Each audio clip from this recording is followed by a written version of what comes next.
Thank you to our Gesher kids, our 6th, 7th, and 8th graders who helped participate in the service and who are going on their retreat just following services. We're going to spend Shabbat at Punderson State Park. So you're all welcome to join us and help out in any way that you'd like, if you'd like after services. I'm sure they'd love for you to be there. The plan was to go sledding, but since it's now 70 degrees in February in Ohio, we're going to go swimming. But we hope to have a good weekend. We thank you all for participating and doing a good job. Some of you may have heard, or perhaps I should ask, have you heard of the story of stone soup? It's a common folk story, yeah? For those who haven't, it's a story about some travelers who come into a village and they're knocking on doors, asking for people to help give them ingredients for their soup. They knock on all the doors and nobody will give them anything. So they go down by the river and they have a big bowl, and it's said that they put a big stone in the soup and they start putting water in, and people start asking, what are you doing? What is this soup that you're making? They say, it's the best soup ever. The only thing is we're missing some carrots. And the person says, I have carrots. So they bring by carrots and they add carrots to the soup, and next person comes by, same thing. The story keeps going in the same direction. People come by, they're asking, what's this soup? It starts to spread. There's a rumor there's this wonderful, amazing soup. If you go down by the river and see what's happening, you might get to taste the soup. But every time somebody comes, they say, well, we're missing this one ingredient. By the end, they have all the ingredients that they needed. They take the stone out. People taste the soup, and it's delicious. Problem is, when they knocked on all those same people's doors, nobody wanted to participate in offering strangers any part of their ingredients. 3 times this week, I've heard a modern version of this story. The first was from a fellow Jewish professional. Planned a program months ago, publicized it well, heard from lots and lots of people. That's exactly what the community needs. I'll be there. Sent out all the information to get RSVPs. People said they were going to come. The program happens. Half the people don't show up. The day of the program, people say, oh, maybe I just can't make it today. Second person said, we have this group of people who said that they would volunteer over the course of the year. So this week I reached out. I emailed all of them. I said, hey, we've got an opportunity to volunteer. You said you'd volunteer. Who can do something this Sunday? Nobody even responded. Not that I can be there, not that I can't be there. The third was yesterday. I was invited to be part of a clergy roundtable with Congresswoman Amelia Sykes, one of our Akron natives, who's now working in Washington, D.C., who, by the way, side point, but good thing to note, she was happy and smart to share. There are 2 states currently that have 3 African-American women as congresspeople, Ohio and California. So we might say that's not enough in general, but we're a lot less people than California. And here we are. I bet you could ask 50 people and you wouldn't get one of them to say Ohio is one of the states with the highest number of African-American women elected to Congress. So Congresswoman Sykes smartly and humbly opened it up for us to share our concerns as religious leaders in the community. And of course, there were no shortage of comments. And without complaining or trying to dodge any questions, her answer was essentially, if you really want change to happen, you have to participate in the process. Essentially, it comes down to who votes. But people aren't voting enough. Or they're standing on the sidelines saying, hey, somebody should do something about that, but they're not actually jumping into the game.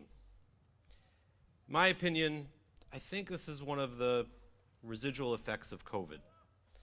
We got really comfortable sitting on the sidelines because we were forced to, and looking at the world happening, and not feeling that there was anything that we should be required to participate in in order to make the world go around.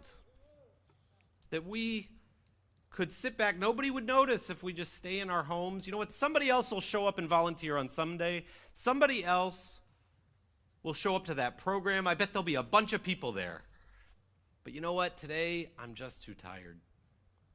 I bet somebody will fix Congress, but it's not going to be me. That's a big job. So we sit back. The answer is, it's not going to change until we start putting in what we have to make the soup a soup. It's essentially what Congresswoman Sykes said, again, without really saying it. It's really on you, not on me. I'll do my best, but I'm one person. I need a lot of help. The Torah portion this week is the best Jewish fundraising Torah portion there is. It starts with the phrase, "Tell the Israelite people to bring me gifts," me with a capital M in the English for God. "You shall accept gifts for me from every person," this is the phrase that we tie onto so much, "Yidvenu libo." Get gifts from everybody who wants to give of their heart. In other words, voluntary gifts. And then there's this long list, like a wedding registry, that God puts out of all these things that we don't really understand exactly what they are. Dolphin skins and lapis lazuli, all this stuff in the Torah. Right? So God says, go out there, and I want you to, Moses, ask people if they feel compelled to give something. It's a great fundraising speech. However, 6-7 verses later, there's a different ask. Va'asu li mikdash is one verse. This became a popular prayer for us, "Make me a sanctuary." We sang the sanctuary song throughout the course of the pandemic. Followed by the next verse, "Va'asu aron," make me an ark. So when it comes to money or financial gifts, God says, if you feel like you need to give, I want it to come from your heart. But when it comes to making something for the sanctuary, it's not a question, it's a command. Go make something. This is what you have to do. And in fact, it's said that the reason that the Israelites had to make the ark was because until you put your hand into making the ark, you won't understand the value of Torah. You can't enjoy the gift until you've put in your own ingredient. Gifts to the annual campaign, a little different. But gifts to understand and feel the power of what it means to be a part of a community or learn Torah, you have to put your own work in. So I want to highlight two examples that are before us tonight who've done just this. One are our Gesher teens. So our teens, we don't ask them for money, we ask your parents for money. What we ask of you is, on every Sunday, and then eventually every Sunday and Wednesday, that you come here and you do the hard work of learning how to read Torah and lead our prayers and do what you just did tonight and make it look easy. But I imagine, as was true for the Israelites, the idea of making the ark wasn't about making the ark. The idea was, we know that if you spend enough time together, if we force you to spend enough time together, trying to do something that's not so easy to do, that you'll build something, and eventually what you'll realize at the end is there's something good here. So tonight, we're going on this swimming, not sledding trip because you asked us to. Because at the end of your hard work, you guys came to us 6 months ago, some of you because you live in my house, and you said, hey, it's not fair that the high school kids get to go on trips and we don't get to go on trips. We did the work too. Why don't we get to go do something fun? So tonight, you're getting to enjoy your soup because you put work in. And the second is the Everett family, who we'll talk a little bit about more at the end of the service when we offer them a blessing. But Stephanie, who's here with her kids on the front row, completed her journey of studying Judaism, learning to live a Jewish life, and found what I hope will always remain to be a holy part of your family, your Judaism. But as so many of us have seen from the sidelines of watching our friends who go through conversion, who study hard as adults, who struggle with what does it mean to understand, believe in, challenge God, or study Torah, or learn the holidays.